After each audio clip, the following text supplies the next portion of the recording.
Oi, eu sou o Emanuel Natanael e trago boas novas. Essa videoaula vai explicar o que é a tecnologia do DNA recombinante e tem potencial para ser um agregador fundamental de conhecimento para você, porque não vai depender só de mim, mas de como você vai receber as informações que eu vou passar. Veja bem, existe aqui uma adaptação. Em alguns momentos da aula eu irei dar uma ênfase em assuntos e termos importantes. E percebe que o vídeo todo possui desfoque na imagem de fundo, possibilitando mais atenção às letras e imagens que realmente importam. Além de, é claro, ter essa batida musical que está abaixo do tom da minha voz. Basicamente, tende a te orientar a fazer com que a sua atenção auditiva mantenha-se atenta às minhas palavras. Ao final dessa aula, tem uma pequena atividade. Ela está linkada aqui na descrição. É um pequeno formulário. Bom, começando do início. Eu vou fazer essa separação inicial entre tecnologia e DNA. A tecnologia, segundo o dicionário, é uma teoria geral ou estudo sistemático sobre técnicas, processos, métodos, meios e instrumentos de um ou mais ofícios ou domínios da atividade humana. Enquanto que para Valmir Roilongo, ex-diretor do Museu de Astronomia e Ciência e membro titular da Academia Nacional de Engenharia, tecnologia é o conjunto de conhecimentos científicos ou empíricos empregados na produção e comercialização de bens e serviços. Para Afonso Carlos Corrêa Fleury, engenheiro naval e professor titular da USP, a tecnologia se concentra mais na fabricação, ou seja, se refere ao conjunto de objetos físicos e operações técnicas, mecanizadas ou manuais, empregadas na transformação de produtos em uma indústria. Do mesmo modo que propõe o professor da Universidade de Washington, Kevin Stinsman, que define tecnologia como um corpo de conhecimentos, ferramentas e técnicas, derivados da ciência e da experiência prática, que é usado no desenvolvimento, projeto, produção e aplicação de produtos, processos, sistemas e serviços. E por DNA, essas três letras, entende-se que são juntas uma sigla para definir o palavrão ácido desoxirribonucleico, o que não faz sentido real, já que em português deveria ser ADN. Ele pertence a um grupo de moléculas dos ácidos nucleicos, que são polímeros biológicos, ou seja, macromoléculas formadas por fosfato, açúcar e base nitrogenada. No DNA existem duas fitas construídas por nucleotídeos, e se fazem essa ligação por hidrogênio entre adenina e guanina e citosina e timina, o conhecido AG, C e T. E muito importante, o DNA constitui o genoma, que por sua vez constitui os genes, e por sua vez caracteriza informações hereditárias, morfológicas e fisiológicas. Em resumo, as informações mais importantes.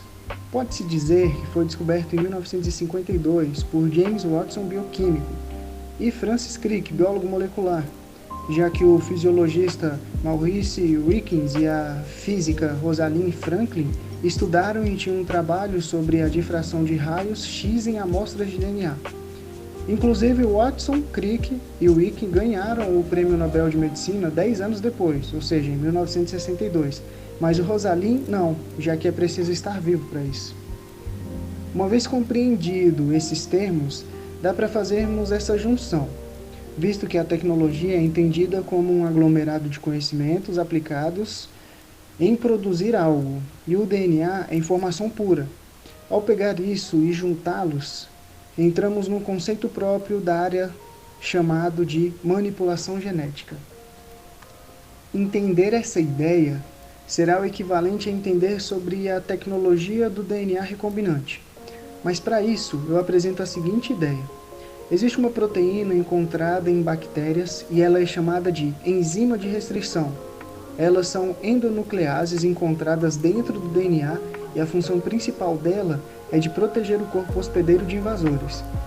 Isso acontece quando essas enzimas cortam a molécula de DNA em um ponto específico e se ligam a outras que tiveram o mesmo destino. Esses recortes são colocados em tubos e guardados para criar novas moléculas, recortando e colando vários pedaços de informações.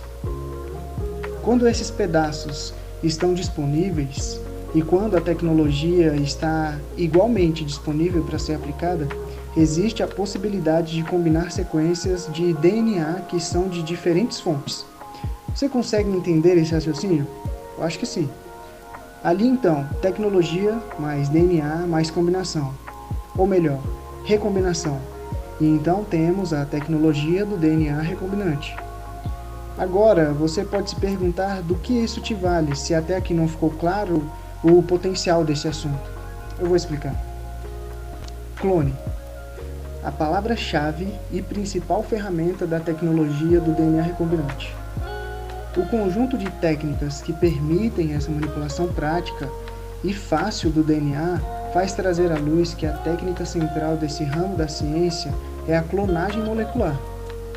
Através da prática, a ciência evolui o método de mapeamento do genoma, que se divide no tipo genético e físico, e pode ser manipulável agora, enquanto que com a enzima de restrição, dá para fazer testes a fim de obter resultados significativos.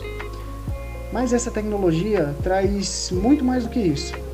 Em 1972, a tecnologia do DNA recombinante foi criada de fato por Paul Berg, professor e pesquisador da Universidade de Stanford. Porém, só em 1992 o alimento transgênico foi criado, já que agora era possível isolar, manipular e identificar genes em organismos vivos. A produção desses transgênicos se dá atualmente por meio de uma das 5 técnicas existentes: Agrobacterium tumefaciens, que é a transformação por meio da bactéria chamada Agrobacterium tumefaciens; biobalística, que é um equipamento acelerando as partículas do produto sem machucá-las, permeando a membrana plasmática; eletroporação, que é a aplicação de uma corrente elétrica no líquido em que as células estão; microinjeção, uma técnica que utiliza uma micropipeta ultrafina para introduzir um gene na célula animal; e PEG, induz os protoplastos para absorver o que estiver em contato com ele. Além de transgênicos, essa prática produz medicamentos biológicos. É o que sabemos. Ela modifica geneticamente uma célula para produzir uma proteína escolhida. É o caso da insulina, assim como o hormônio do crescimento, que é produzido a partir da cultura de uma bactéria também modificada geneticamente. E sabia que até vacinas podem ser produzidas com essa tecnologia? Mas claro, diferente das convencionais, que demoram muito tempo, aqui é tudo sintético, ou seja, usando um código genético. Esse ramo pode ser entendido como biotecnologia. O que acontece é bem simples. A informação genética responsável pela codificação de antígenos com a aplicação vacinal é clonada e propagada em linhagens de Escherichia coli, que é um habitante, uma bactéria gastrointestinal. Agora eu levanto um questionamento. A tecnologia do DNA recombinante trouxe muitos benefícios e, de acordo com os artigos dos quais eu tirei informações para essa aula, foram de fundamental relevância para a evolução da humanidade em áreas que vão desde a ciência complexa até os campos rurais. Mas será que existe algum ônus diante de tantos bônus? Eu quero dizer, haja vista que o ponto principal aqui é manipular o DNA. Em breve será possível a clonagem real de um ser vivo. Aliás, já aconteceu. Em 5 de julho de 1996, nascia Dolly, a ovelha, o primeiro mamífero clonado, uma cópia perfeita de outro ser vivo. Vale explicar aqui rapidinho o que é um clone. Como a gente sabe, o nascimento, o crescimento, é possível devido à fertilização do óvulo por parte do pai na mãe, correto? Então, nesse caso, o clone não possui pai, ou seja, possui apenas metade do DNA necessário para gerar um ser vivo completo. Fazer um clone é tirar essa metade de DNA que vem de fábrica com um óvulo e substituí-la por uma carga genética completa. Se já está tudo ali, não há necessidade de um espermatozoide trazer a metade que faltava. Basta estímulo artificial para o óvulo se tornar um novo ser vivo. Ele é implantado no útero de uma mãe de aluguel e cresce normalmente. E por isso ele será idêntico ao da célula usada no processo. Beleza, vamos lá. Dolly, o milagre. Mas em 1999 apareceram os primeiros sintomas de envelhecimento precoce. O que poderia significar? Em 2001, a Bezerra Vitória coloca o Brasil na linha de frente da pesquisa de clonagem. Clone de um embrião, a vaca nasceu em um laboratório da Embrapa. Nenhum outro país em desenvolvimento havia feito tal avanço desde então. Em 2002, a Dolly adquire artrite, outro sintoma de envelhecimento precoce. Em 2003, a Dolly morre de velhice, reforçando a tese de que a clonagem por transferência nuclear é uma técnica arriscada demais para seres vivos. Em 2004, morre a Bezerra Vitória. A hipótese mais provável foi um ataque do coração. Isso são casos reais, mas em ficção, aqui no Brasil, talvez não seja da sua época. Existia o Clone, a novela em que o Diogo morre em um acidente. Então o cientista Albieri decide clonar Lucas, irmão gêmeo do Diogo, com a intenção de trazer Diogo de volta à vida e realizar o sonho de ser o primeiro a criar a clonagem humana. A gente ainda pode entrar em Jurassic Park, mas eu não preciso explicar esse. Mas ainda tem muita coisa no cinema. Logan, esse é recente. E ainda tem a literatura, que é rica nesse conteúdo. A ficção vai longe. Mas eu vou citar Frankenstein, que não é bem um clone, mas é uma forma de criar vida e eu acho que pode ser incluído aqui. Afinal, até que ponto é permitido ir nesse assunto? Ou melhor, até onde o ser humano poderia brincar de ser Deus? Seria essa pergunta uma afronta à ciência? Estamos errados em tentar duplicar-nos? Responde essa, o que você acha disso tudo?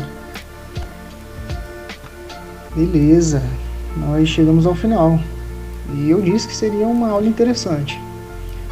Aqui você estudou comigo sobre conceito de tecnologia, sobre conceito de DNA, descobriu que o prêmio Nobel só se recebe se estiver vivo, aprendeu um pouco sobre o que é o DNA, métodos de manipulação gênicas referentes aos transgênicos, medicamentos, hormônios e até vacina. Descobriu o que é um clone e viu a trajetória de Dolly e da Vitória, a Bezerra. Agora eu me despeço. Não esquece de comentar aí sobre o que você acha desse tema e ver o formulário linkado na descrição. É uma pequena atividade. Até breve. Use máscara, não esquece de beber água. Beber água é muito importante. Fica com as referências e tchau!